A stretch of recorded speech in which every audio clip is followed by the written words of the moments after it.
Welcome to our Backyard Brothers podcast. It is Halloween Eve. We are not uh, normally we record on Thursdays. We're not recording on Halloween because we're all superstitious and think we're gonna kill people. But that's not it. We're because we're all going trick or treating. So Dustin knows. Dustin speak knows. for You can tell yourself. by his face. Speak for yourselves. So no, Interesting way to start the podcast. I know. Not having a podcast because I'm One of us is a murderer. Your job is Takes a to long find time out to bury who. people. You guys watch Yeah. F Cats yet? It's going to be like that, but we're starting all the stuff. Stay to the very end of the podcast. You'll find out which one of us did it with the lead pipe in the kitchen. Yeah, You know how long it takes to dig a 6-foot hole? we're doing like a Tarantino take on the Netflix doc. Yeah. Okay. Anyway, we didn't meet. I guess we met we didn't meet last week. We met on Monday, I guess, and not Thursday. So we're picking up what we had talked about a few weeks ago. I think we're going to start with a memory from Yancey. So why don't you give it a start? Yeah, we're going to talk about Shaq's 28th birthday. He played against the Clippers and had, I think it was 61 points, 23 or 24 rebounds. I can't remember which one it was, but it was in that neighborhood. And just a great game. And then I was going over kind of like what Shaq's thoughts were on the game himself. And one of the things he had mentioned is that Kareem Abdul-Jabbar was at the game, kind of advising the guy guarding Shaq about what to do to stop him, and that kind of angered Shaq and fueled him to get even more points. And he said something about Phil Jackson had took him out before he was able to score more than Jordan had, and that kind of made him mad with the last 5 minutes left in the game. Other than that, I don't have a ton to pile on to the memory. I wanted to kind of pick your guys' brains about it. And just kind of see what you thought about, Shaq's birthday present to himself of 61. Go ahead, Dustin. To comment first, I mean, Shaq obviously incredible, and it's a shame that so much of, I guess, our generation and younger know him for his TV personalities, terrible acting, and icy hot ring and carnival, just about every other brand of commercial that he is in. It's unfortunate that our generation younger know him for those and not for what an incredible basketball player that he was. Someone of his size to play for 20 years is pretty incredible. I mean, this guy was 7'1", easy 300 to 330 pounds, and especially in the first 10 years of his career was just as athletic as the guys 6 inches shorter than him. He's fast. He's always talked fairly highly of himself, but he's compared his early game to Giannis Antetokounmpo, and that's not a bad comparison at all. In his early game, he wasn't maybe quite as fast, but definitely quite very athletic in that way. Then as he gained a lot of weight, his athleticism dropped. He's still perhaps the most dominant player at his position for 10 to 15 years in the game. Yeah. I watched the highlights of that game, and it's just, first of all, the guy guarding him, Lamar Odom, guarded him for most of that game. Lamar Odom is a good offensive player. He was an all-star for several years. The guy's 6'9", 6'10" at best, and weighs probably half as much as Shaq did, a little bit more than that. That's just an unfair one. And then the other one that came in, the center that came in off the bench, was Pete Chilcutt, and no one's ever heard of him. Guy out of North Carolina. He was the biggest guy that came in. He was about 6'11", but it's just unfair. He put Pete Chilcutt in the bench every time that he tried to back down on that. And he was, like Dustin and Yancey both said, so dominant in his in I think that, when did he join the Lakers? 97, 98, something like that? It's in that neighborhood. So 96, yeah, 97. okay. Yeah. So this was probably 3 or 4 years into the Kobe Shaq thing, and I looked at the numbers of that game. Kobe, he scored 22 points, but he was 9 of 12 from the floor. Uh, and so he was making everything he shot, and it's just something that you realized about those two guys. Kobe would sometimes just concede to Shaq and say, this guy he has the best matchup, he's a team player, let's give it over to the guy that's going to dominate this, even though Kobe was dominating himself. If Kobe took as many shots as Shaq did in that game, Kobe would have scored 60 or 72. And so it's just one of those things that you realize that some nights you're not both going to score 30 points. Some nights you will, but you have to realize the matchup. And Kobe was so good at doing that. And then Shaq took advantage of everyone. And so Shaq was so good that game on his birthday, no less. And yeah, 61 points, 23 rebounds, and 13 of 22 from the free throw line. So 59% free throw shooter. That's about his career average. So yeah, yeah. I think it's a great memory because, like Dustin said, we forget how good Shaq was, and I think Dustin, you mentioned it on our podcast once, what Kobe said about Shaq later on in his career when they moved on, they had their whole soap opera breakup and all that. When Kobe said about Shaq that if he had the work ethic that I do, speaking as Kobe Bryant, Shaq would be the best player that's ever played this game. And so.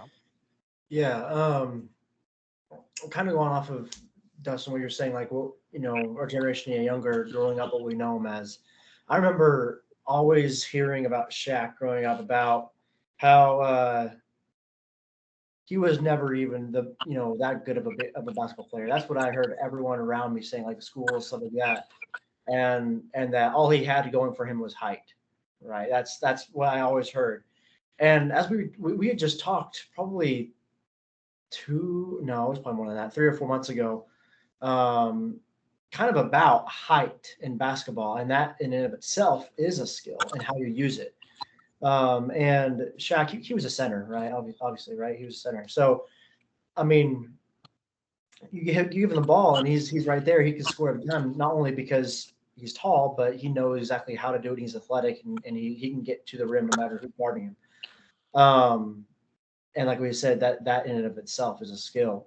It doesn't matter how you score 61 points. It matters that you scored 61 points, and that is amazing. It doesn't matter if you're Yao Ming or not. If you can score, you can score, and that's why they want you on the court. So Shaq is contrary to my 12-year-old mind, phenomenal basketball player, and he just knew how to do it. And I also, just as a side note, he's a really cool guy. Really cool guy. I've learned about him since, and that he eventually went on and got, I think it was like a doctorate degree. It might have even been 2 doctoral degrees. I think it was from the University of Phoenix. And that was just really cool for me to kind of hear about him deciding to go back to school, even when he was playing basketball and chase education. I really admire it when athletes realize that there's life outside of sports, and chase what they need to do. So. Fun side note, he couldn't have that class unless there were 15 people in it. So 14 other of Shaq's friends and family also got enrolled into a class at Phoenix. So that way Shaq could take that course at Phoenix, and he paid for all of those degrees. As far as I know, that's how the story from Shaq goes. Because he could have just gone to a regular college or something like that. But to stay on the move and to be able to go to that course, he had to have a certain size class for that course to be taken. And so he paid to fill that class, which I think is just a cool thing to add on to what you were saying, that outside of basketball, not only did he do that for himself, but for 15 other people is incredible, to give them that opportunity outside of himself to advance their own education. And then he said that because he was tired of feeling dumb around lawyers, because people would talk to him about his money to his lawyer as if he wasn't there, and that was annoying to him. And I was like, yeah, that makes sense. I'd be pissed off if I was a millionaire and you're talking over my head. Like, that's my money you're talking about. Yeah. Okay, great. Um, Next, let's move on to our football minute. It may be a little bit longer, just based on we a lot has happened. And so let's talk a little bit about football, both NFL, college football, and just some of the things that we're thinking about that we're seeing almost midway through the season. Um, Anyone want to start? Again, no order. Just if you have something to say, let's talk about it. Yeah, I'll start with a question. So, if you're the coach of the Bears, what do you say to that safety who was dancing and taunting fans only to then let the game-winning touchdown go? How do you Yeah. coach him? What do you say to him? Jokingly, you're fired. But honestly, dude, like, you got to have your head in the game. Like, I think you sit him a game to show him, like, hey, this is a profession. Like, what are you doing? You know, obviously everybody needs to play on that play. But for that guy to be screwing around in the end zone the way he was is almost disrespectful to the rest of his team. You know, we're all trying to win the game, not just showboat for a camera before the play. What makes it so much better and so much funnier is that he was the guy that tipped the ball too, that the guy caught in the end zone. Like he comes, he realizes, oh crap, the play's going, and so what he's supposed to do, if you know how do you guard a Hail Mary, he's supposed to guard.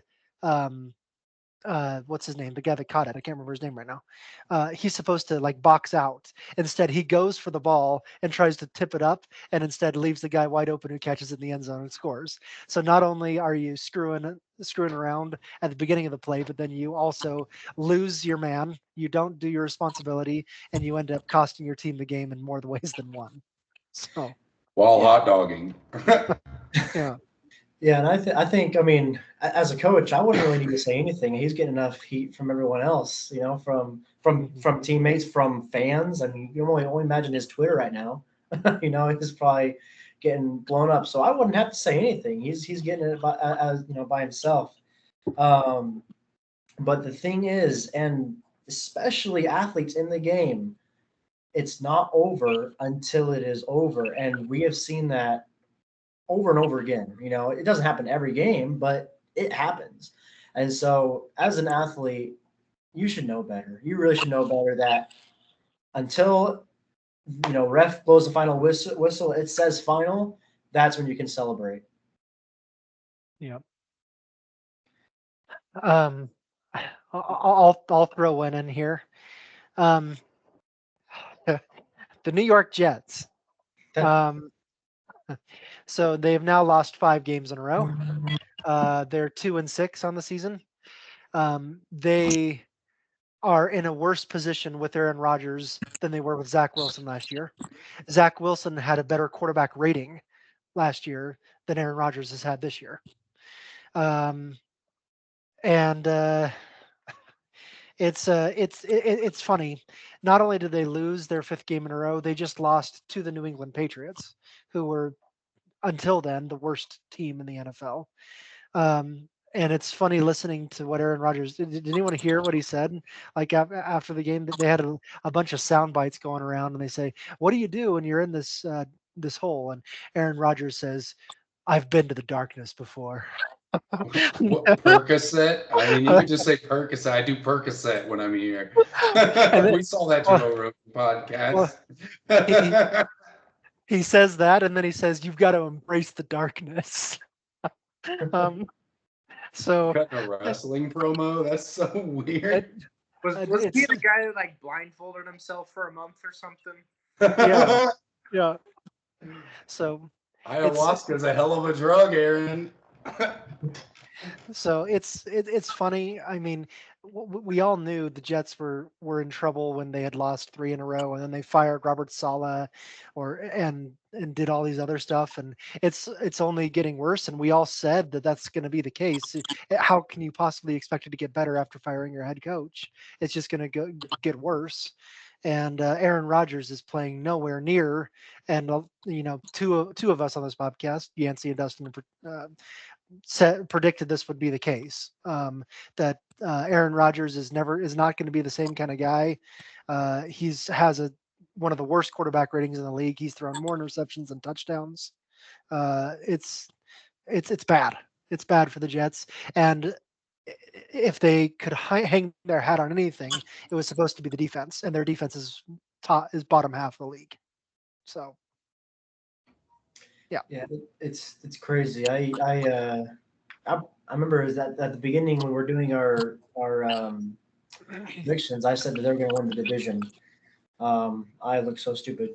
So I mean, I don't know, and it makes me wonder, like, what really is the problem? Like, I don't understand. Like, they cannot get a quarterback in the draft. They cannot develop a quarterback. They can't even get a future Hall of Famer from another team to do anything good there. I don't understand. Like, it literally is a curse. I'm not sure what they can do. Just move to a new city. I don't know. I don't know. I don't know what it is, but it's crazy to me. I suggest they move to New Jersey.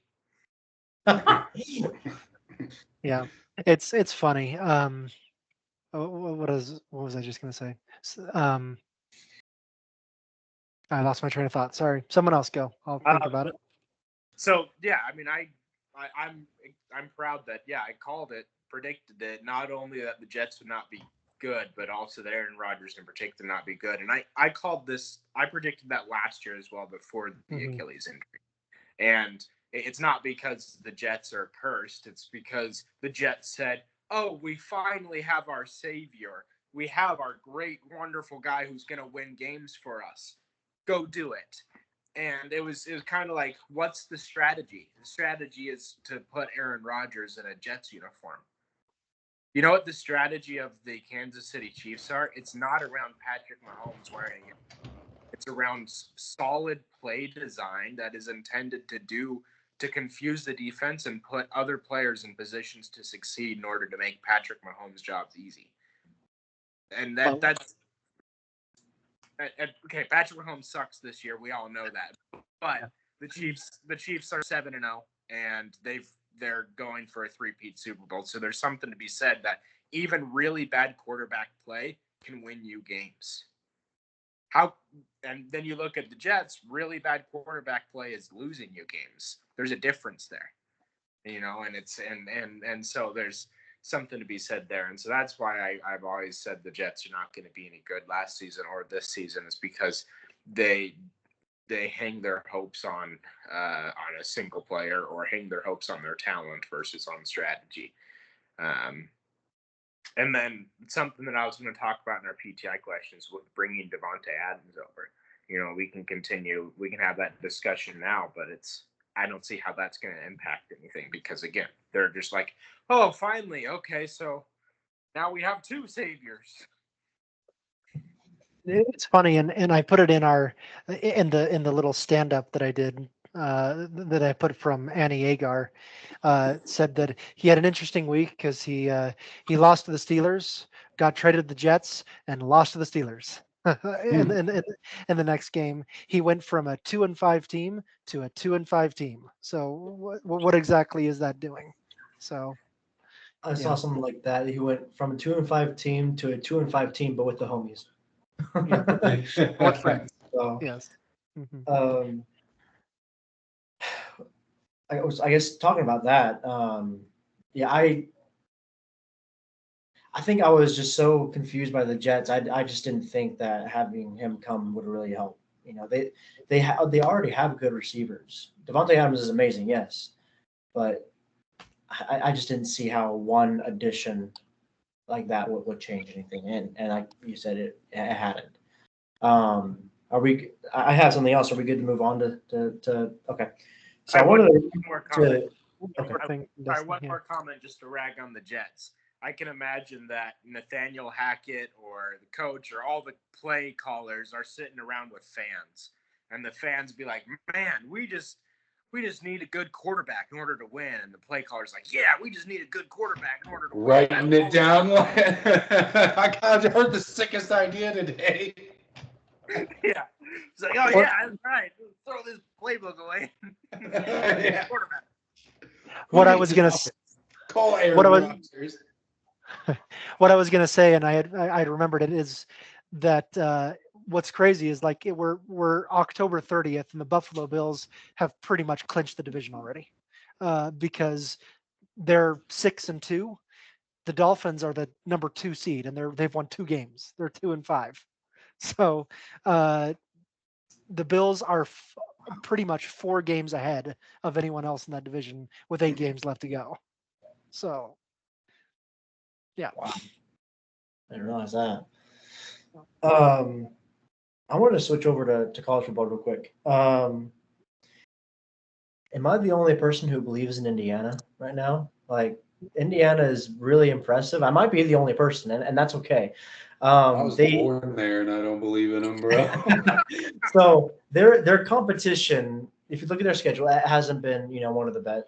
It's not great. But then what surprised me, what really surprised me was when they blew out Nebraska. They just blew Nebraska out of the water, and then Nebraska almost beat Ohio State.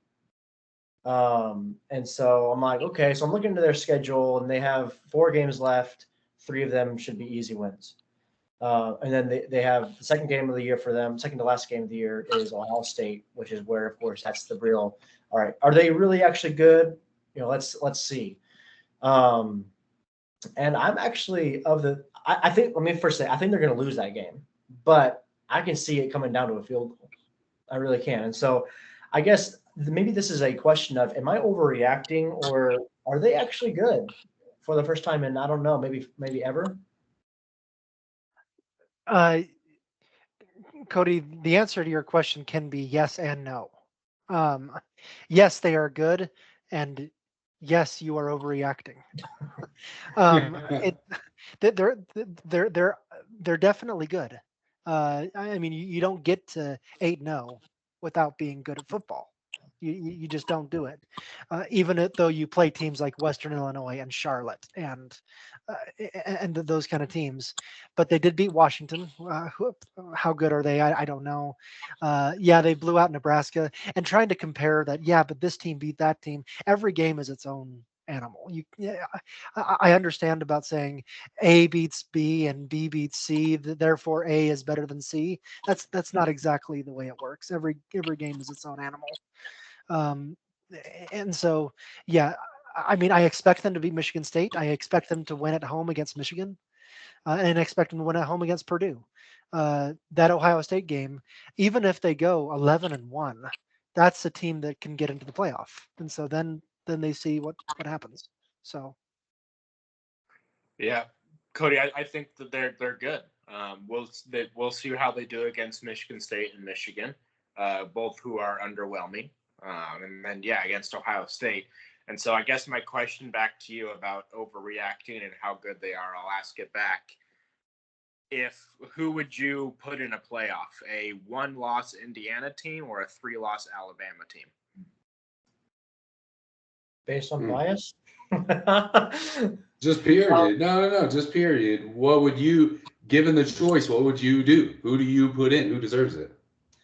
I'm of a belief that everyone starts out equal, so I'd put in a 1-loss Indiana team over a 3-loss Alabama team. That's what I would do. Good. I think you're in the minority, unfortunately. Yeah, I would agree, unfortunately. At the end of the day, if it was about the best team playing the next best team, we would see that more often. It's about what team can sell more tickets at the biggest game. And I hate to boil it down like that because I'm a sports fan, but I hate that that's the fact, that it is a lot more about business than it is about the sport itself and seeing the 2 best competitors compete. yeah. And to be fair, Indiana might have 2 shots at this at Ohio State.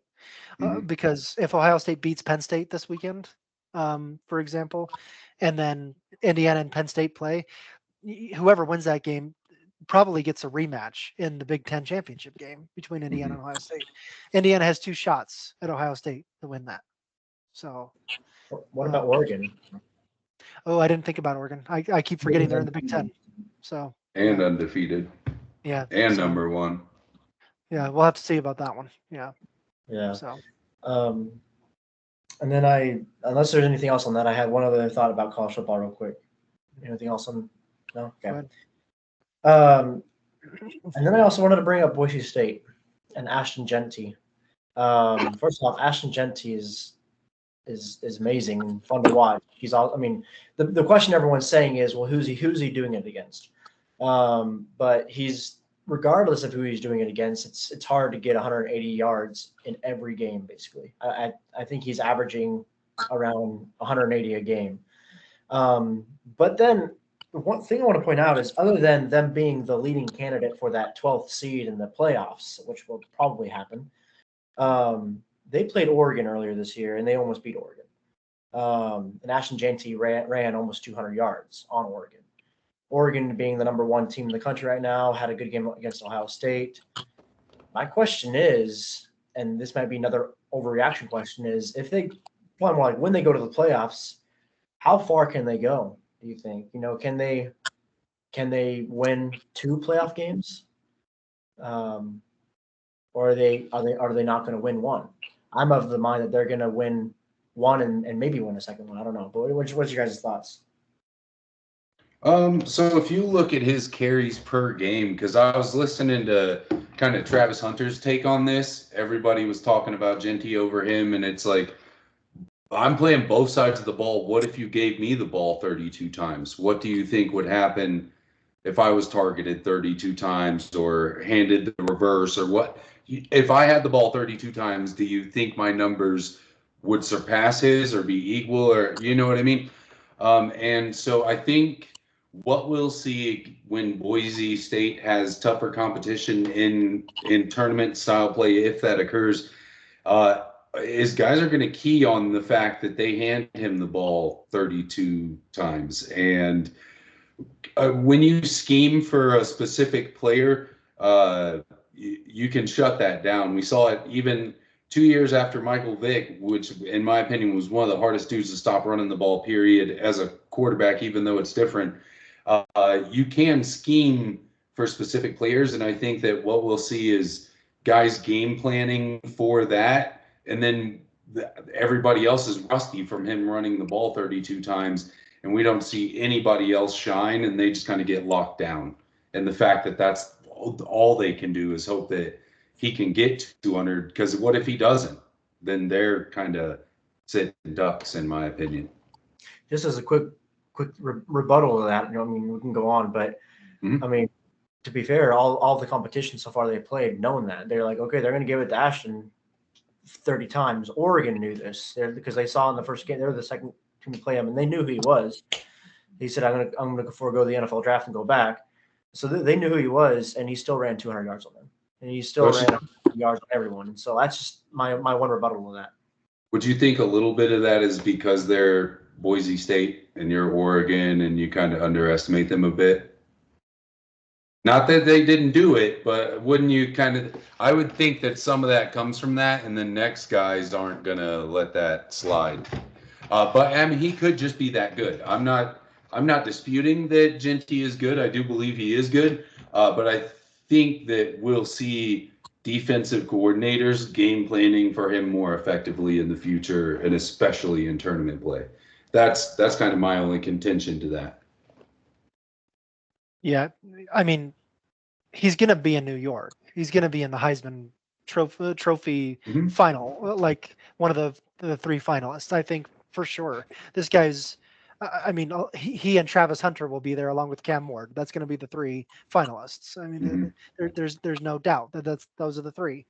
And Genty has the gaudiest numbers because he gets 200 yards against Oregon, which is a really good team. Impressive. He gets almost 300 yards against Washington State, and that's insane. And so he's putting up these huge numbers and scoring a lot. He has 18 touchdowns this year so far. Like the guy is crazy, and so he'll be there. Boise State, like you have this one guy, they're going to be the 12th seed, like you say, meaning you get to play the number 5 team in the playoff. Sorry, that's as far as you go. yeah, Genty's going to get 200 yards in that game, that playoff game, but I don't think they'll beat whoever number 5 is. So they don't win that game. And by the way, I think Genty will be there at the end. I think Cam Ward is the Heisman Trophy winner at this point, though. So Miami's sneaky good right now, man. yeah. Any thoughts, Dustin? I've had a few, but I don't think they're worth. They'd contribute to the conversation. To keep on the college football train, we talked about Indiana. We can also talk about BYU, right? Top 10 team, undefeated as well. Their schedule hasn't been super impressive, but they've had some really good wins. And they got a bye week this week, then go into the Holy War, and then a fairly easy schedule. So that should be able to have a good Big 12 championship to get them into the playoff. I mean, I've talked about them before about how surprised everyone is about how they've been playing this year. I've been particularly surprised at Retzloff, their quarterback. That dude can play. That dude is a quarterback. He can throw it a mile and he can put it right on the money, and the guy can run. He had a 30-yard touchdown run against UCF last week. He's a good football player, and that defense is really, really good too. Although they kind of laid a stinker against Oklahoma State, they still won. But other than that one game, that BYU team is really good, and I'm Cody, we saw your Utah stuff at the offline and how they've fallen so far from that. I think BYU and Utah has traditionally been a very close game in almost every year that they play, and I almost don't expect any different. I think it'll still be a close game. So I think that might be the last remaining obstacle on BYU finishing the season undefeated. Yeah, I mean it's true. Rivalry games are always different. It's as far as this season's concerned, this is the last game Utah's playing for. Really, this is, if Utah can say we beat by BYU this year, that's enough. Yeah, it's like our Super Bowl right now, honestly, because we have nothing else to live for. And so, but as for BYU, it's still a big game. You just want to win. I think they're just more focused on the end rather than the next game. And maybe I'm wrong, but while Utah's like everything is on, we just want to ruin your season kind of idea. When BYU is, let's get to the championship game, let's get to the all that kind of stuff. And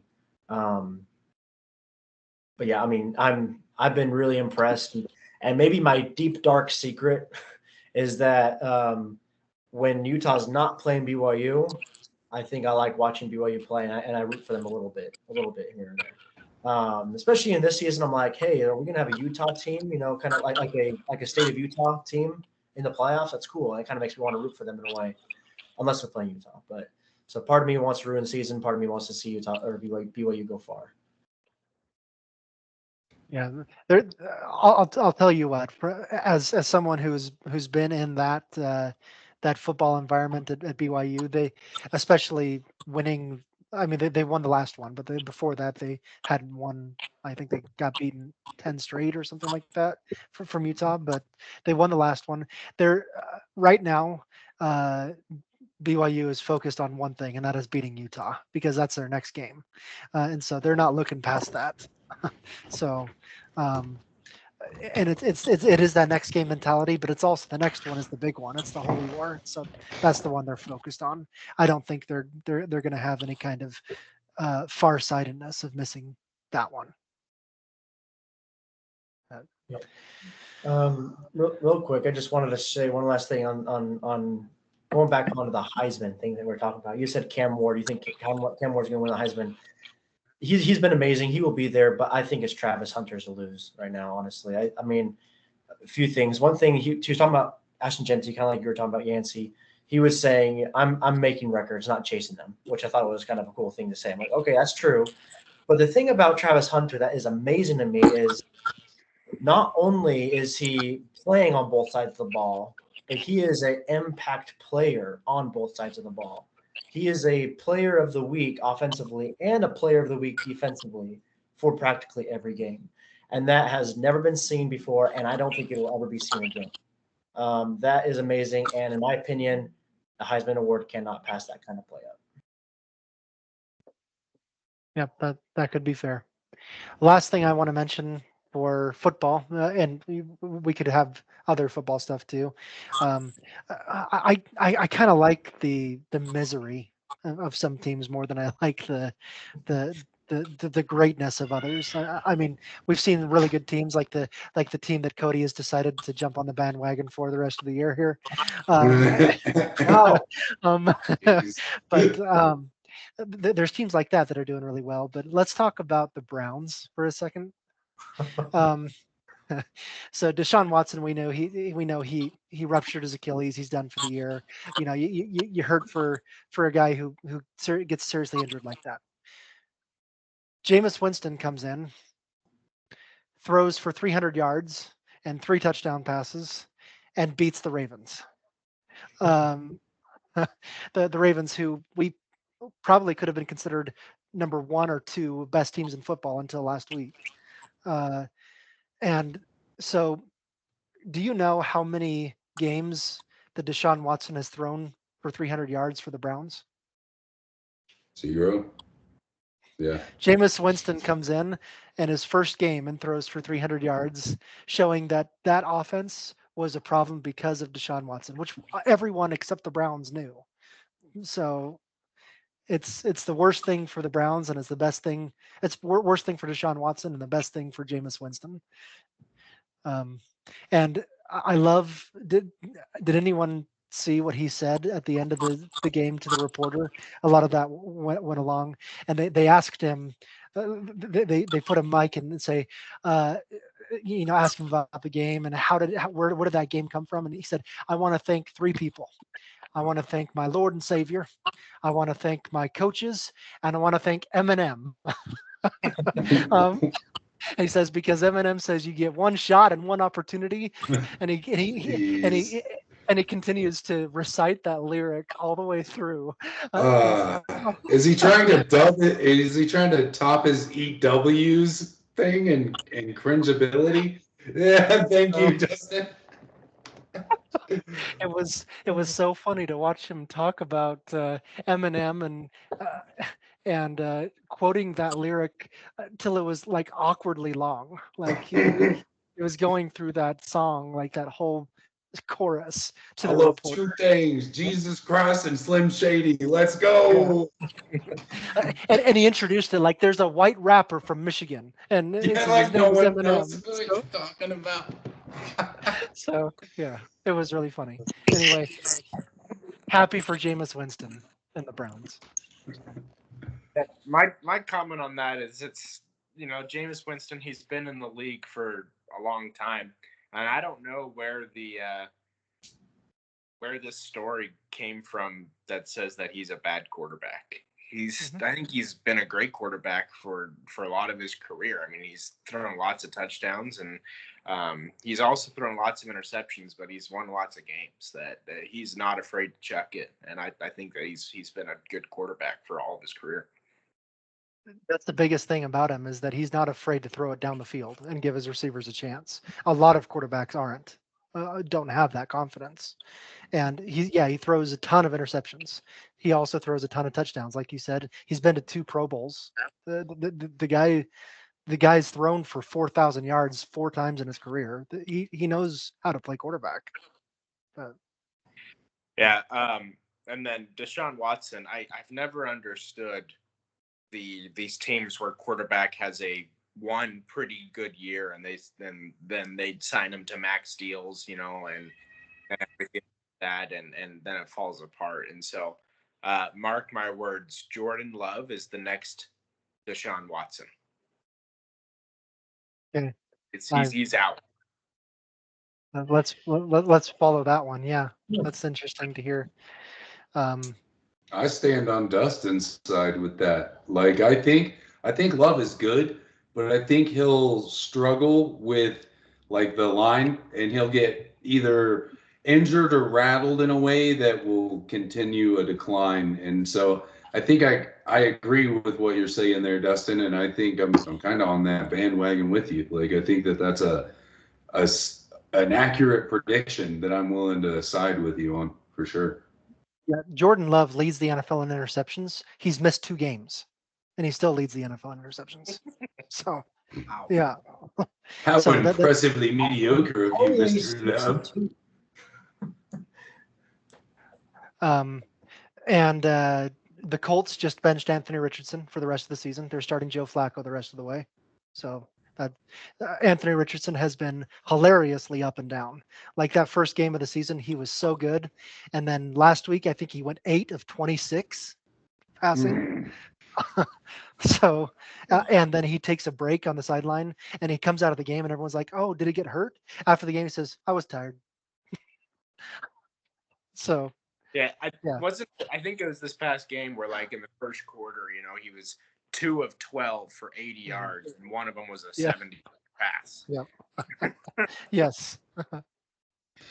So real quick, I mean, part of that Anthony Richardson thing, there's a lot of stuff wrong with that, right? But I think the biggest thing is it shows me a huge sense of entitlement that he thinks that he's able to just, take a little break because he's Anthony Richardson. He's a starting quarterback. Like, do you know how tired your offensive linemen are?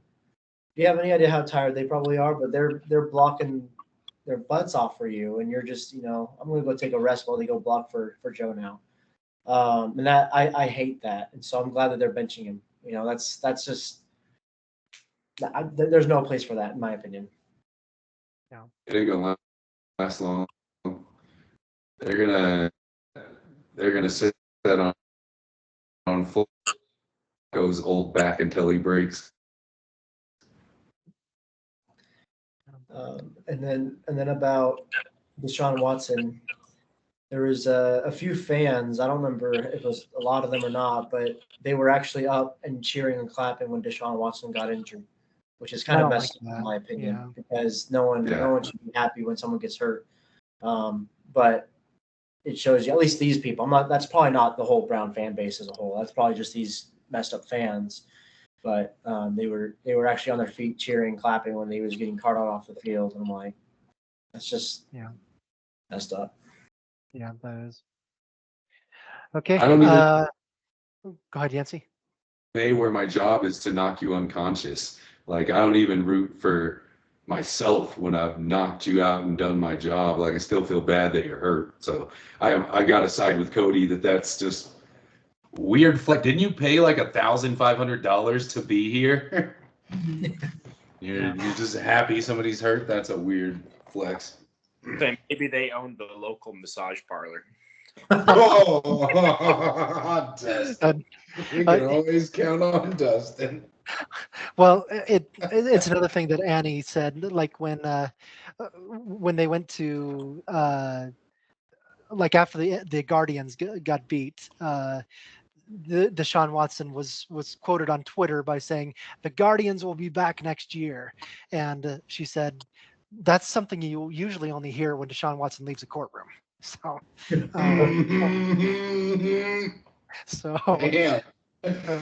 Yikes. Okay. Anyway, let's talk about a basketball minute real quick here. Like literally a minute. There's not much to talk about. NBA just started. About a week old at this point. The one thing I want to mention is Paolo Banchero having a 50-point game, 37 points in the first half. Nice. Beat the Pacers with having that kind of crazy game. So far, it looks like the Celtics are the best team in the world, and no one else is close because the Celtics are 4-0, and they've beat everyone by double digits already in every game. They're losing to the Pacers right now. Are they though? Okay. Yeah. 124, 127 in overtime. Oh, okay. Cleveland, like they're 5-0. Cleveland's 5-0. Cleveland's 5-0. They haven't played each other obviously yet, but and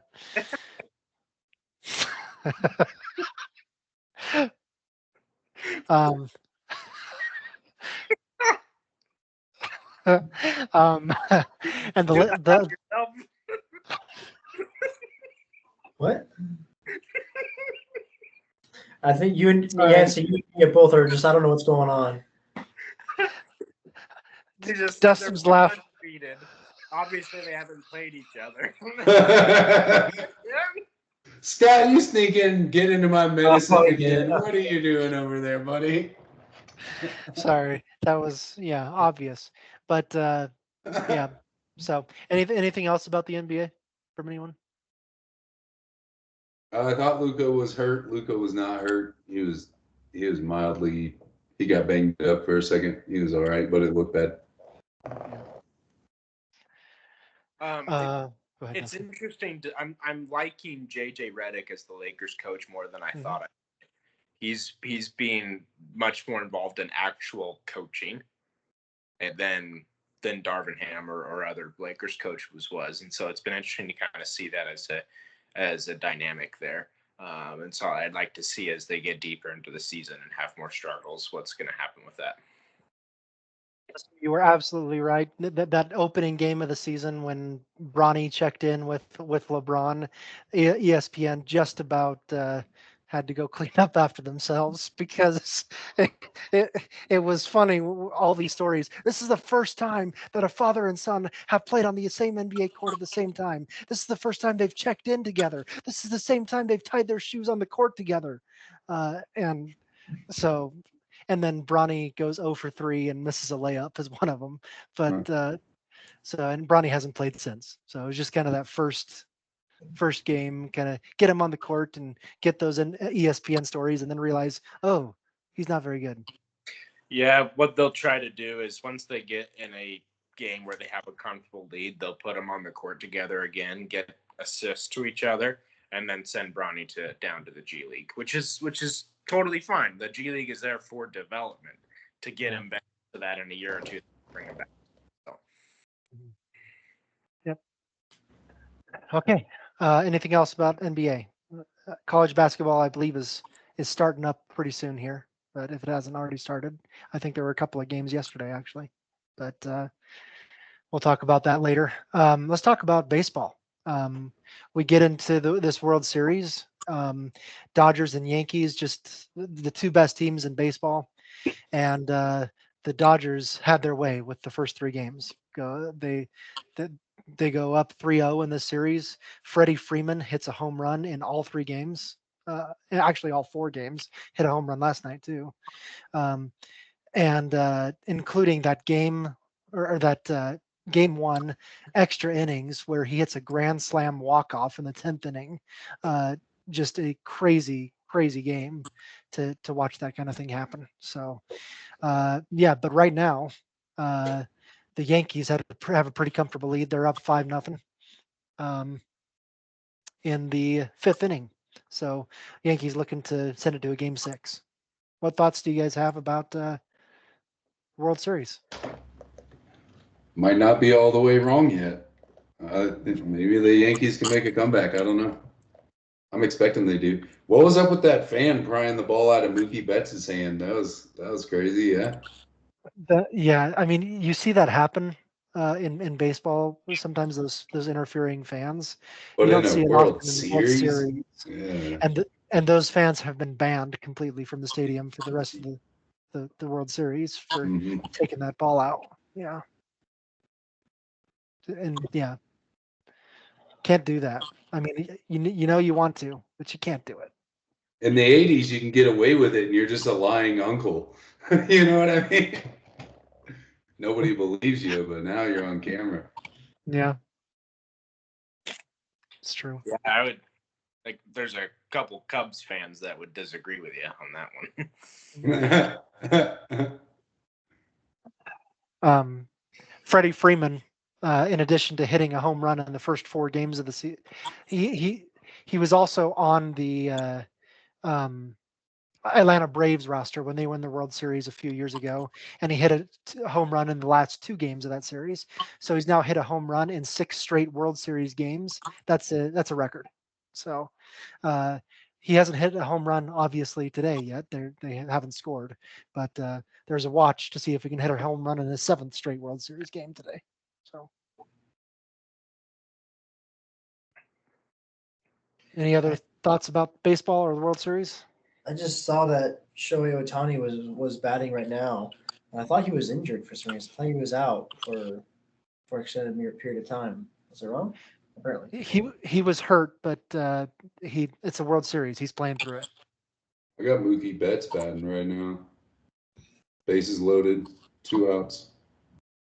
Yeah, that's what I see too. Dodgers trying to hit another grand slam to bring this to 5-4. That would be wild, wouldn't it? Yeah. That would be a nutty way to Mhm. tie this game up or get close. Yeah. Okay. Aaron Judge has not played well in this World Series at all. Yeah.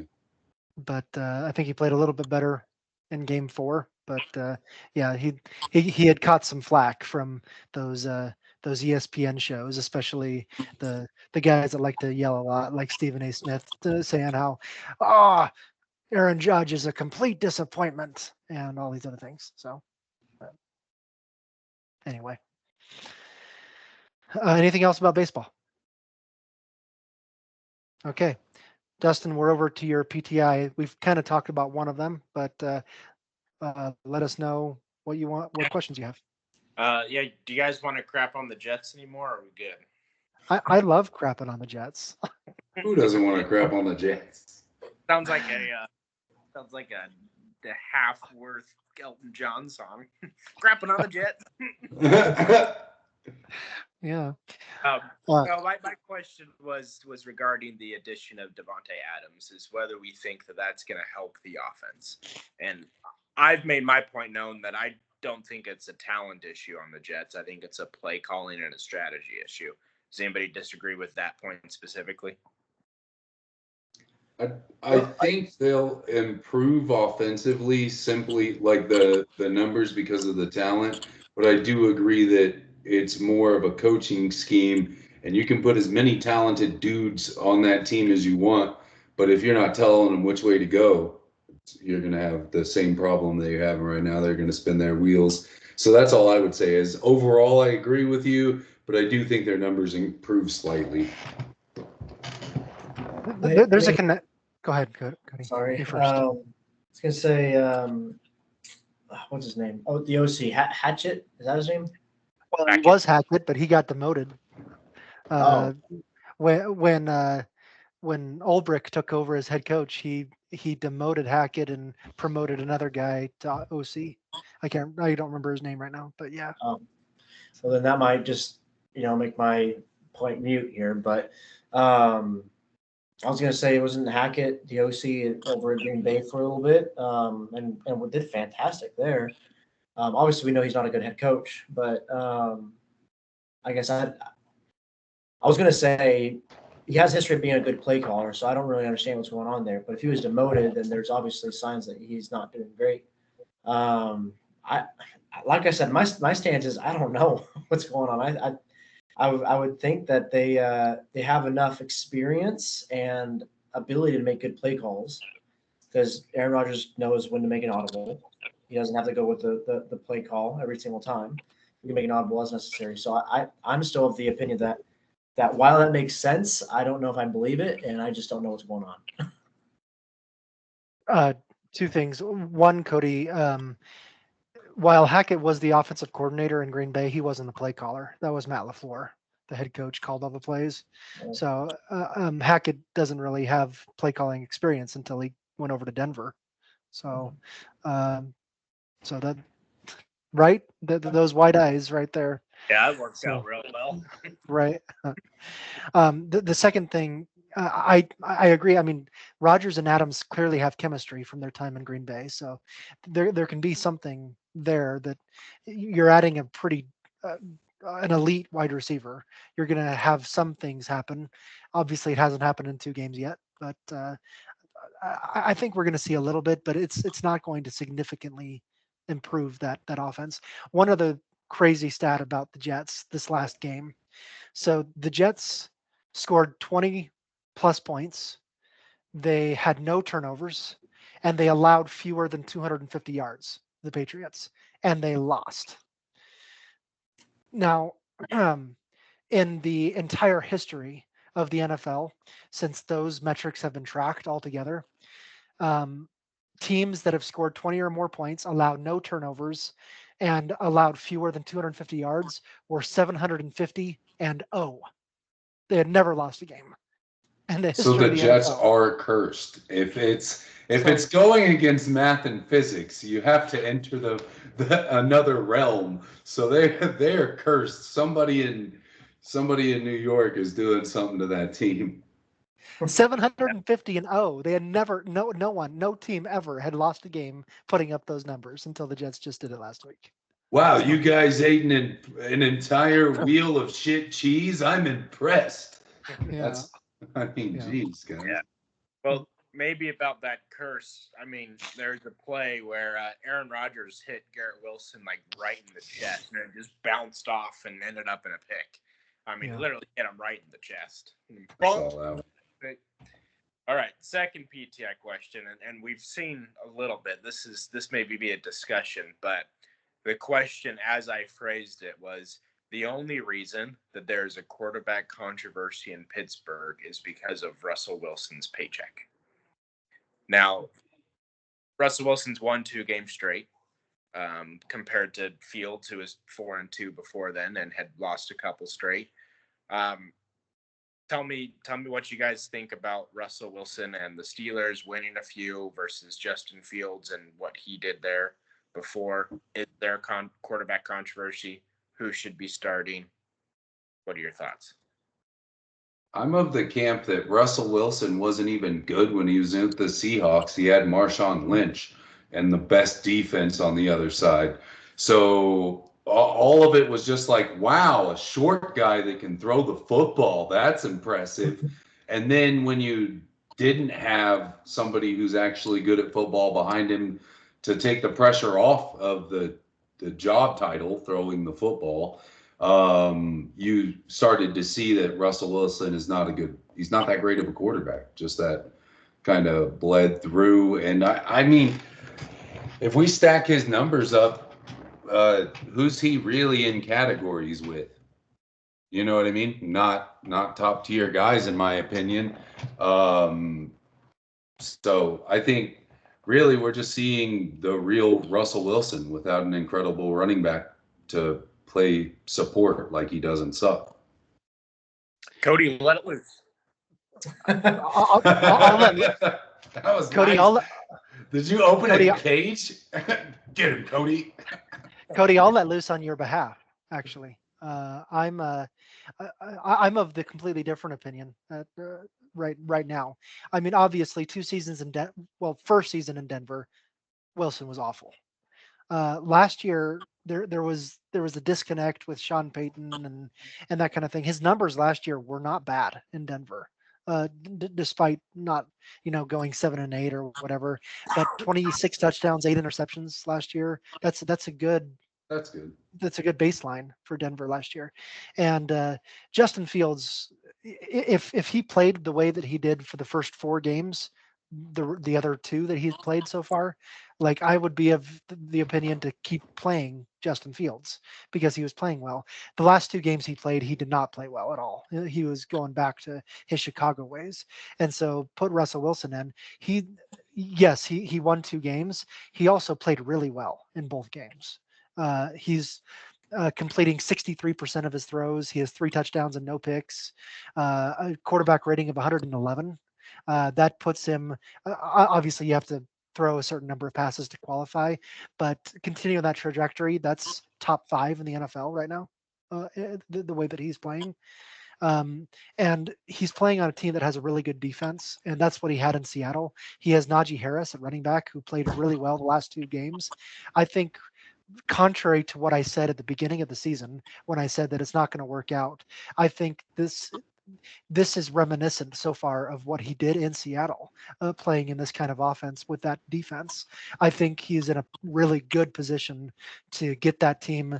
Right now, Pittsburgh is in line to win that division in the AFC North, and I like Russell Wilson right now. Obviously, 2 games in, there's quite a few more games left for him to screw up, but at this point, if he continues to play like this, he's playing really, really good football.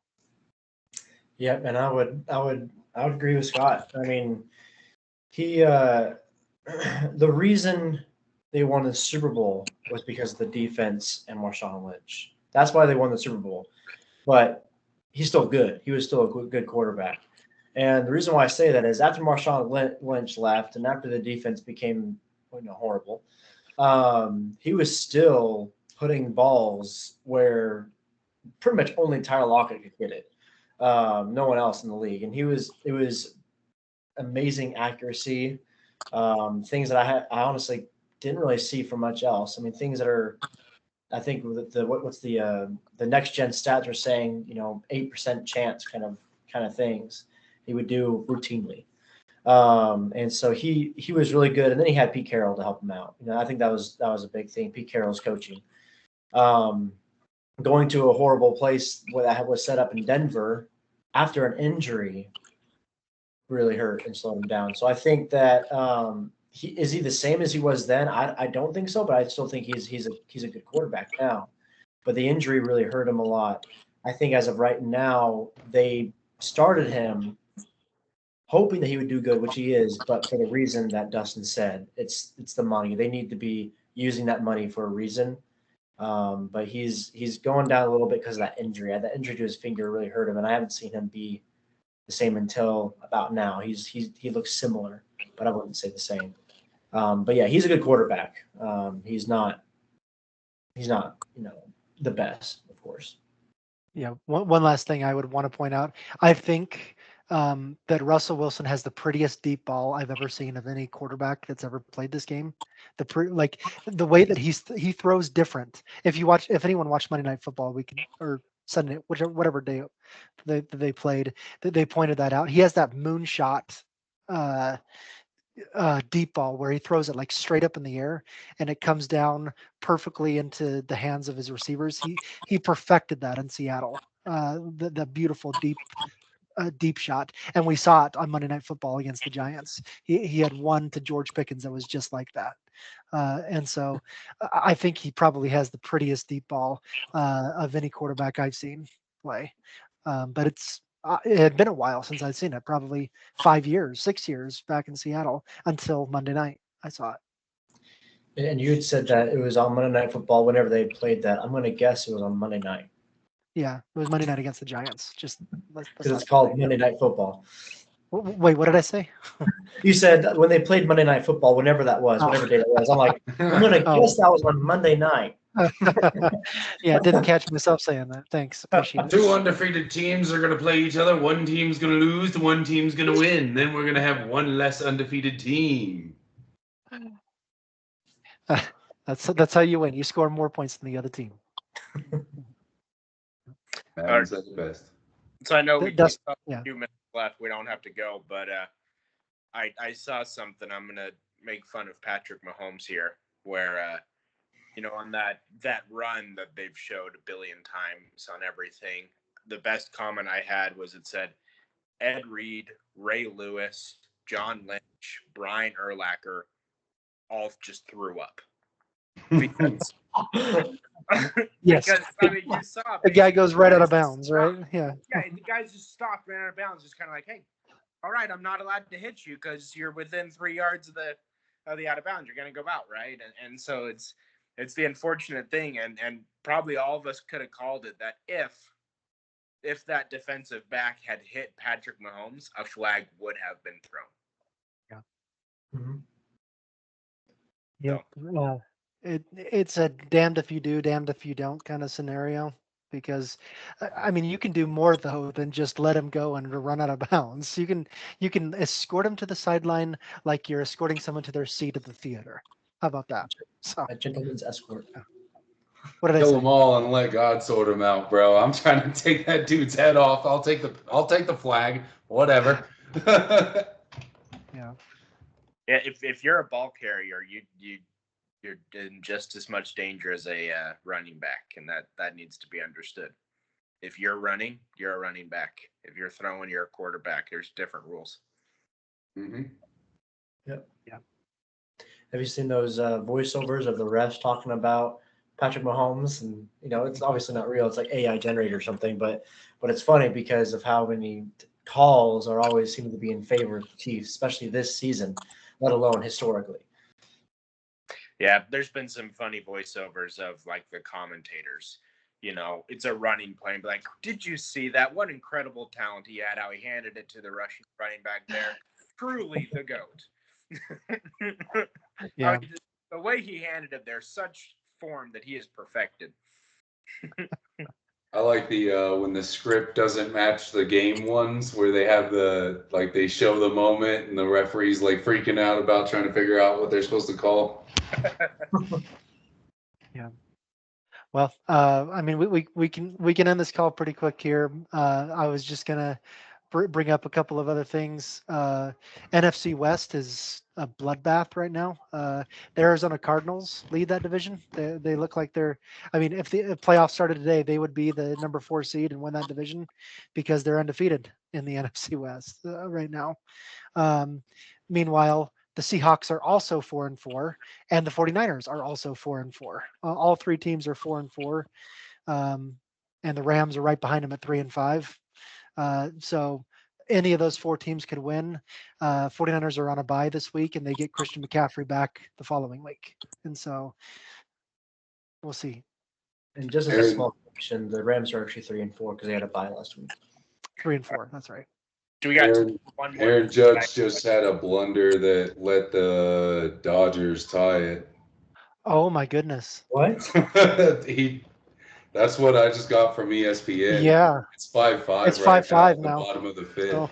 Wow. With 1 out. Hey. And it was on Judge. It said, "Sorry, I didn't mean to interrupt. I just thought that would be an important update." It's a big thing. Yeah. Freddie Freeman hit a 2-run single. Teoscar Hernandez a 2-run double, and then it looks like Aaron Judge committed an error that allowed another one to score. So yeah. Easy. All right. Do we got time for one more PTI question? This is a surprise one. Yeah. Go for it. The NFL would be improved if we got rid of the illegal shift penalty. Agree? There's like 8 of those on Monday Night Football, and they were all dumb. Anybody disagree? Agree? I honestly don't even understand what it is. So yes, I agree. Yeah, it's a procedural play. It doesn't impact. The only way that I would see it impacting is if one of the guys is able to get that really good start toward the line of scrimmage. Like you can't do that if someone can have that running start toward the line of scrimmage, and so they're already at full speed going toward the end zone. Like that's the only one that I would call. But if you're going laterally and 2 guys are moving at the same time, I don't have a problem with that. So, I mean, a blitzing linebacker is able to run full speed at the line of scrimmage. Why can't the running back? Yeah. I'm under the same class. I don't see what it would really affect. It would kind of actually force the game to evolve more. Yeah, maybe that's a good point. And further updates, the Pacers beat the Celtics. All right. Wow. I also don't like how they throw the flag when it happens. This is a penalty that happens before the ball is snapped or as the ball is snapped. But they let the play happen. Play go. And so then somebody scores a touchdown, they call it back for an illegal shift, right? And it's like, it should be kind of like a false start or, Plays dead when it's called. If the penalty is happening before the ball is snapped, technically, you should call it dead. Yeah, because it's happened so many times where someone has got hurt, like injured the season on a play that wasn't even supposed to happen. Like, yeah, that I agree with that. Yep, 100% agree. Yeah. We're good. Okay. Well, next week I won't be here, but if you other 3 are gonna have a podcast, I'm happy to post it online and listen to you guys and comment afterwards. So, but yeah, let's see what happens in this World Series. Everyone, go watch baseball. You guys be good. Okay. Bye.